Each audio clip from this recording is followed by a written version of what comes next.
First in our news, the Department of Health reported a 28% surge in the number of leptospirosis cases in the past weeks.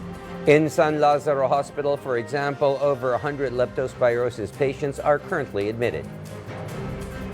PhilHealth says up to 400,000 peso assistance can be availed by members who might be suffering from severe conditions of the disease. Victor Liantino has the full report.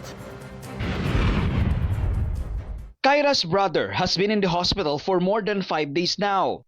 He's been battling the symptoms of leptospirosis. The patient now needs dialysis treatment. Thus, he had to be transferred from Gat Andres Bonifacio Hospital to San Lazaro Hospital.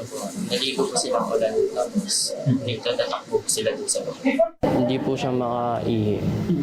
Then pag umuubo po siya, may kasamang dugo. Arlene meanwhile had to transfer her son from hospital in Caloocan to San Lazaro, where a leptospirosis fast lane is also activated.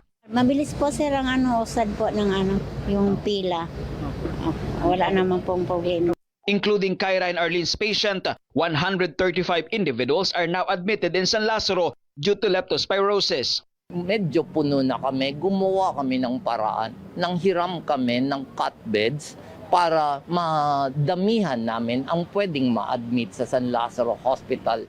The Department of Health admits that they're now seeing a surge in leptospirosis cases from July 26 to August 8, though the agency clarifies 37% lower compared to the number of leptospirosis cases in the same period last year. PhilHealth, meanwhile, allays concern of leptospirosis patient and more Filipinos who might have had exposure to floodwaters in the recent days of bad weather. The National Health Insurer said checkups, emergency care, and hospital admission due to leptospirosis are part of PhilHealth packages. Halos doble ang coverage, nasa 63,000 na po. Sa talagang marami ng komplikasyon na kailangan ng dialysis o kailangan ng suporta sa paghinga. So aabot po ang benepisyo para dun sa may mga severe forms ng leptospirosis na hanggang 400,000 piso po.